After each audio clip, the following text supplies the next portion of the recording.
It's late at night, as it often is. Except for occasional violent gusts of wind, the rain comes down in torrents. The hotel assumes a new shape for the guests each night and supplies her own storm, her own tempest, if she feels like it.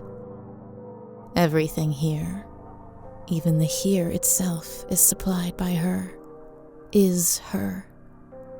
Or manifest, and like that rain, we serve her, serve the guests, with that same inevitability.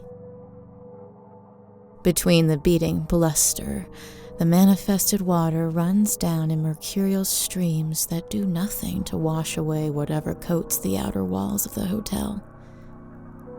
It pools at the sidewalk and rushes to the gutters, maybe shimmering with purples and greens like motor oil, maybe clear and clean as your reflection in a mirror. Maybe it's to drive the guest inside faster. Or maybe it's raining wherever they are when they find us. All I can see out the narrow windows is endless black, interrupted by thousands of piercing white glints as the light catches the water, or whatever it is. Even in the bright yellow light of the street lamps, all I see are drops of light briefly, so briefly, before they splatter themselves on the ground. A ground I can't see through the windows, but it must be there. The rain needs somewhere to fall. The lobby floor is dull marble, but there are circular rugs leading from the door to the front desk to the elevators.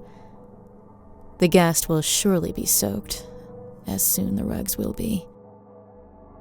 Better, though, than them slipping on the slick floor, feet falling away from under them, and before I can even ring the bell, crack. Gone. With a sound so unceremonious, you might think they'll get back up with nothing more than a bump and a headache. But they don't get back up. They never get back up. Behind me, the slot of my private office door remains unused. I rest my hand on the lip of the slot gently, as if that will summon anything. The owner hasn't supplied me with tonight's reservation card again. I open the door and stare into the darkness. The void on the 3rd story, where he goes to do his work and report directly to the hotel herself. Empty. I reach inside, feeling blindly until my wood-paneled office, a filing cabinet, an old computer, and TV on a desk. Fluorescents buzzing flatly. He's not here either. Neither is my reservation card. No matter. I'll know the guest when they sign the book. In a pinch, it's not hard to get by with a "yes, ma'am" or "no, sir." But I don't like uncertainty. I don't like disorder. I don't like not knowing. For a moment, something rings in my mind. Something distant and lost. I rub the side of my head where a phantom memory graces me gently. I push it away. Whatever it is, whatever it was, however it used to be, doesn't matter. Tonight, a guest will check in, and they will die. Everything else is just rugs on the marble. Everything else is just death dressing up as a thrill. As if death needs dressing up. I make my rounds while I wait for the guest, whenever they may show up. The supply closet door is next to the elevators on the other side of the couches and chairs at the center of the lobby. Inside, I hear a faint, muted drip. Something between a squelch and a clear drop. Outside, the rain howls, goading me on. The pale yellow lamps catch something hanging over the lobby. Something hanging thick and insubstantial, like an early morning fog that refuses to be burned away by the sun. Several flat and wavy ashtrays of silver and gold rest on the table, their centers all a burnt carbon gray. The nicotine ghosts hang on the air, unable or unwilling to leave. The pale haze and shifting shadows gives a quality like memory to the night. A small puddle is slipping out from beneath the supply closet door. Inside, I can hear my lobby boy shifting and shuffling. I reach out with my fingertips and cock my head down, trying to hear him. He stops the second I touch the doorknob. He wishes to squirm unheard. I open the door sharply enough to startle him, which isn't really that sharply at all, and catch a glimpse of several crawling, skittering somethings rushing away from the light into the walls and crevices of the hotel. His red hat is wet, and dark maroon blobs are growing larger on his shoulders with each drip. His closet is leaking tonight. I can't do anything about his uniform, but we can't have a wet floor and leaky closet when the guest arrives. He must have seen it in my body language, or a dart of the eye, or maybe he was so worried about it he was prepared already. But he immediately mumbles an apology and grabs his mop bucket from the dark recesses of the closet. As soon as he plops that wet mop onto the puddle, it doubles in size. He freezes and looks at me with eyes just as watery and dangerous as the slick marble floor. He's nearly shivering, and not because the wet has got him cold. He hefts the soggy end of the mop into his bucket and squeezes it dry roughly. "Hold on," I say. He stops immediately, and I wait for him in the silence of the muted rain outside our lobby to look at me. I point up at the dark ceiling and ruddy brick walls of his supply closet. "You should fix the leak first," I say. He looks up past the naked bulb dangling down above us, beyond into the nothing there where the water falls. He pinches his face together, just a little, and a rubbery, crumbling pinch echoes back. The water finishes its course and pools lightly at his feet. He looks back at me with a hint of something like a smile on his face. One corner of my mouth curls, just barely, into a hint of something back. But it doesn't come easy. I feel the muscles in my face fighting it, determined to stay as they are until stiffening into a rotten shroud. My body is spoiling. His body will too. We can shut out the rain, but the night goes on. I nod once and point to the mop. A sloppy lobby reflects poorly on us and the hotel. We keep the order until it's time for the guest to check into their room, and my lobby boy has built such a room for tonight.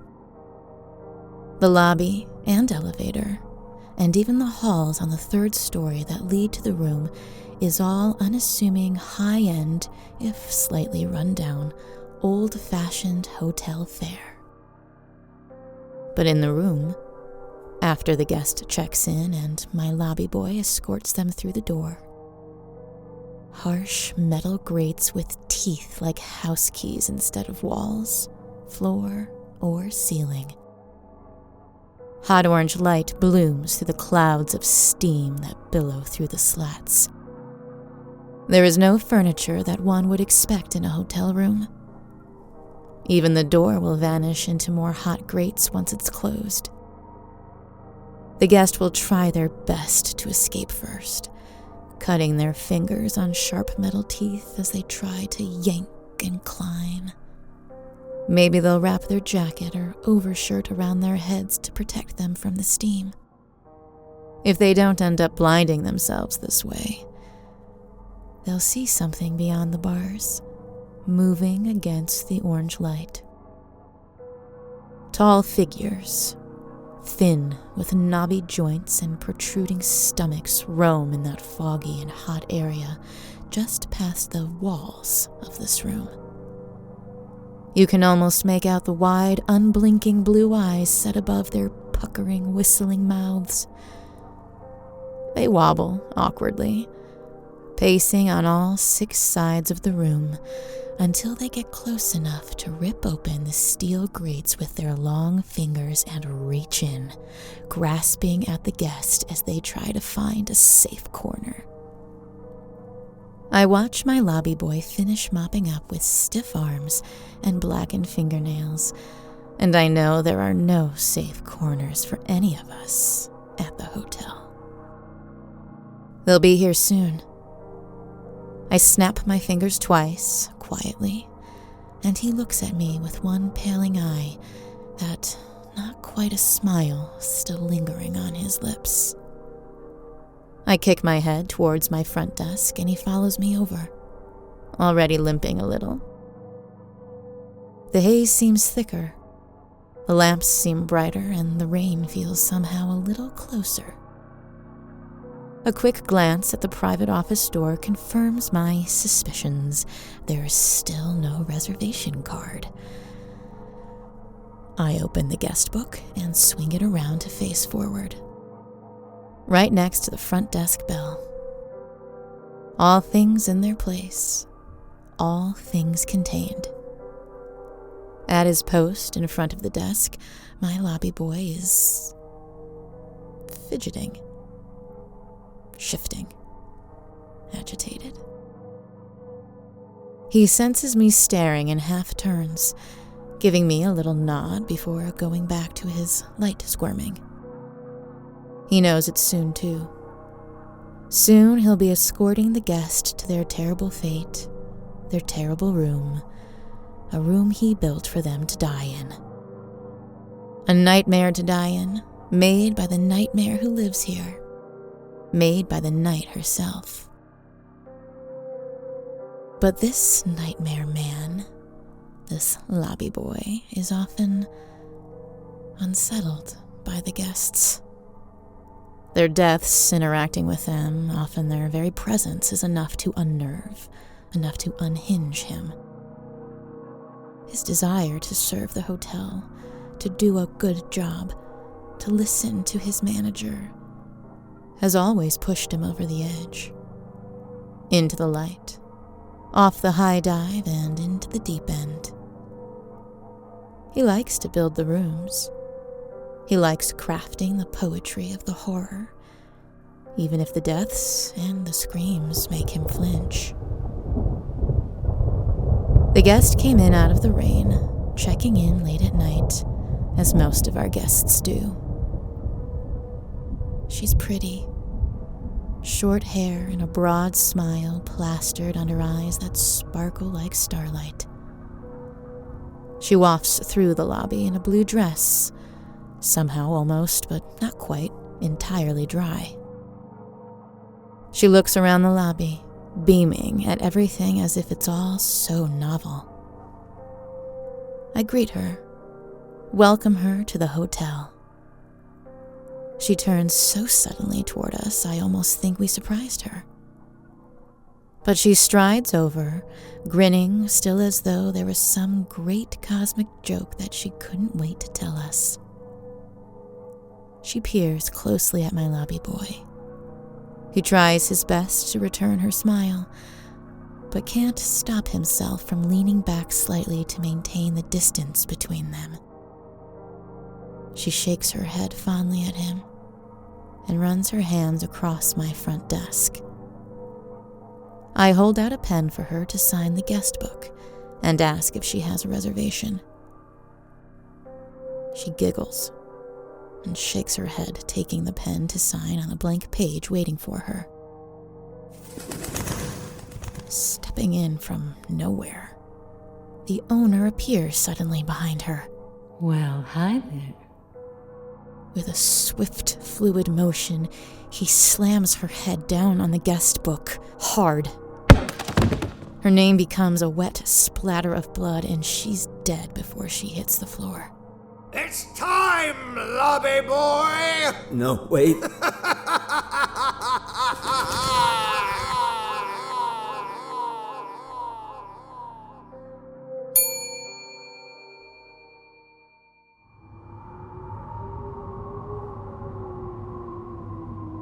We are flying, tearing through the void, ripping past lobby after lobby through endless halls and houses and ballrooms. Horrible flashes as bright as vision assault me. Above me, below, all around, in every direction, and endlessly through the comfort of darkness, I see the shapes and forms the hotel takes. I see the guests the hotel takes. I see the rooms I've built. I hear their screams, and worse, their whimpering. They shriek and plead for their lives, or for their deaths. It's bad enough to hear them one at a time, or a few at a time, but this is all of them, I think. Terror that scratches itself into the inside of my skull. Grief and loss, lamented love, and the relief of the final gasp of life. This is fear. This is why I grip my luggage cart tight when I see them walk into the lobby. One guest, one death is... We die every night sometimes. We rot and melt and fall to dust, and it hurts. I know it can hurt. I think I know a little how it feels. I think I know a little how scary it must be for them. And when I'm not in my closet, in the dark, I think I can hear them all at once. In the walls, in the pipes, soaked into the fabric of the uniforms and the beds and the carpet, and even though it changes every night, I can still smell the death we made for them. I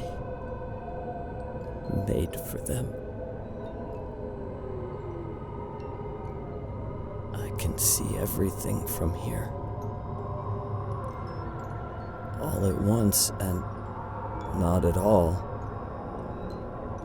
Many rooms are familiar here. Some are not. Maybe I've forgot about them. Maybe I didn't want to remember. Maybe I haven't built them yet. and never will. But in each of them, someone is dying. Horribly.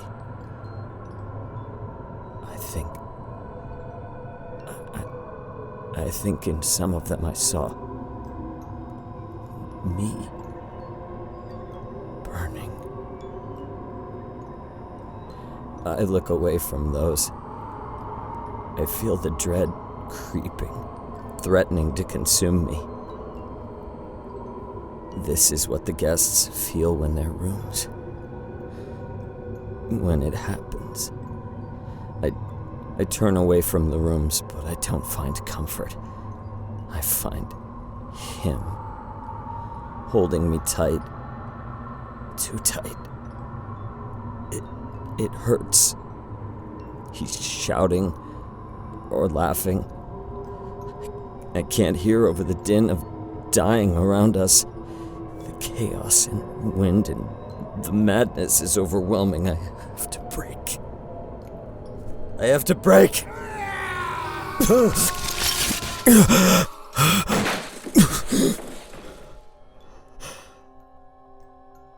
I step out of the darkness, and there's a moment, just a moment, where I have to wait for the hotel to find its shape. The hazy forms of gas lamps and tall doors is all I can make out before he appears. You can't run from me, lobby boy! I feel something dampen inside me. Something more than just rot. I don't know if I can get away from him. I don't know where I could go. I don't see my supply closet. I back away, frantic and miserable like a guest in their last moments, desperate for a moment, a whisper of hope to survive for a little longer. I bump into a lavish table in the middle of the lobby, and in my panic I duck under it, scrabbling away to anywhere. He flips it away easily, barely slowing down as it sails across the lobby and slides into the wall. I will drag you from the darkness and force you into the light! I don't make it much farther before he grabs me and pulls us away again into the terrible chaos of his madness.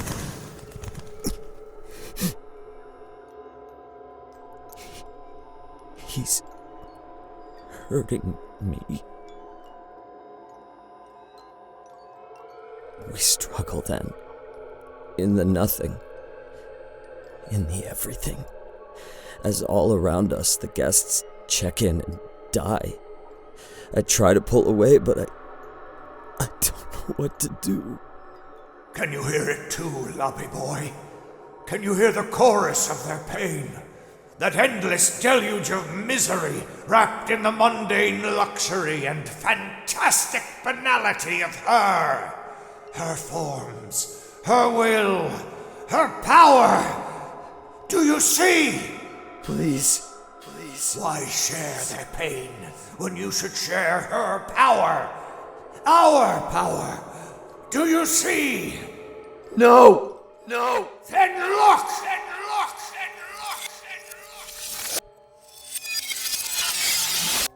I fall. Or he throws me, and I'm outside a house. A big house. I want to go inside, but I think I already am. You are not some passive supplicant. You are not a fly caught in a web. You are more than a mere instrument. He grabs me, and in seconds we are rushed inside. I hear glass break and women scream. I see something like a man, something like me, tearing itself apart as it twists the guests, as he breaks the guests. His bones jut out from his skin, and he doesn't look afraid. He looks angry. I have known death in many forms. I have been death in many forms. I am compelled. I serve the hotel. I watch these guests die as countless have died at my hands. I hear their bones crack and popping like mine. I lock eyes with the owner, and I can't tell which one of us must feel the most anger. Your rage runs deep. Share it with me! We hurl ourselves at each other thoughtlessly. Under and behind and inside everything this man took for granted, something horrible had been growing. Falling through the void, grappling with each other, I am building a little room inside of me. The only thing I put in it is myself. But I leave the door open for him to follow. There we can let our rage destroy each other forever. Blood flows in strange patterns in the spaces between the forms the hotel takes. Here, I can't tell if his skin has dried and stretched off his skull. I can't tell if my body has stiffened and swollen. Here we're nothing. Ashes already. Yet more full and vibrant than even the guests seem. I stop trying to pull myself away. I let him hold me as tight as he can. And then I pull both of us back into the hotel.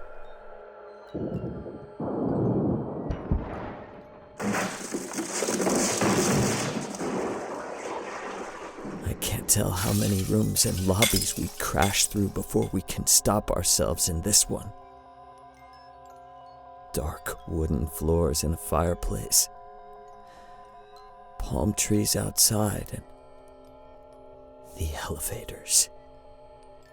The owner stands up, suit torn and filthy, his hands already shriveling to bones. He's looking around, still smiling, breathing hard and furious, looking for me. He sees me almost immediately. There is nowhere to run, nowhere to hide. There is only the hotel. Ah! He launches himself at me and I twist. The elevators shoot out of their banks like tendrils, leaving bizarre fractal trails behind. They collide with him. The sound is terrible. Stretched across the lobby are 3 strands of elevators. They've crashed into the walls, bisecting them, fusing with them. Repeated images almost, like looking at them through a crystal. It's beautiful. You can't kill me, lobby boy! He appears above me, dropping down with his arms out, fingers crooked like razors. I squat and roll my shoulder and the floor spikes up. Wood splintering violently. It swells up like a creature and swallows him. But inside I can hear him laughing. The bulging wooden belly starts to swell. It's going to burst. I turn away and the walls fold open, peel down, and behind them I can see the rooms upstairs. I relax, then jerk my arms up together and the walls pull me up. Too slowly, just as the cage I built for the owner shatters. You cannot kill me in a way that matters, lobby boy! He's larger now, much larger. He reaches out and picks me up off the wall before I can close it behind me. I let out a long, slow breath, and the ceiling droops and melts, covering him like a shroud. Look at what you can accomplish, despite your fear! I clench my fists and it hardens. Do you see?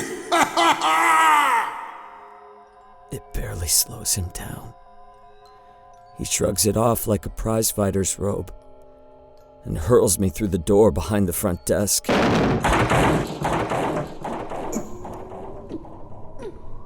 here. He's massive here. I make the rules. In the void, and getting bigger and bigger. I can hear the universe In here. screaming I'm in charge. forever. Enough!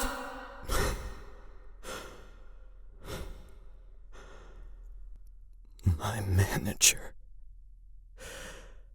still stained by the guest's blood, standing in the doorway to the lobby, hanging high above us in the void, has come to try and stop his madness. Put him down. We'll all be dead soon. By my hand or the hotel's will. And after we rot and crumble away, we will return. I will return. She steps into the void with us, moving easily, more comfortably than I can. We serve the guests. We serve at the pleasure of the hotel herself. I don't need to remind you of that. I don't answer to you. We both answer to her. What?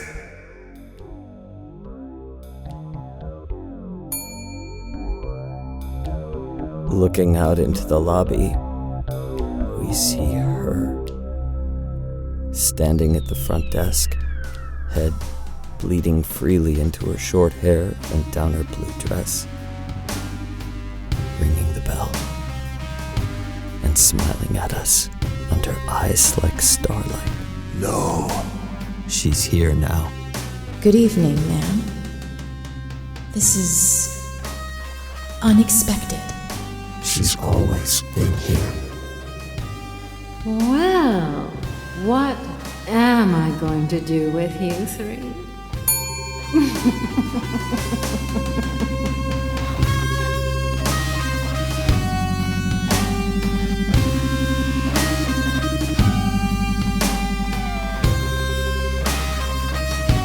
The Hotel was created and produced by Veronica, California, and Mark Whitten. Starring Kelly Nienaltowski as the manager, Mark Whitten as the lobby boy, Graham Rowat as the owner, and Christa Lewis. Music by Lauren Picorni, West Rodri, and special guest composer Zach Tatom-Drake. And produced by Pacific Obadiah.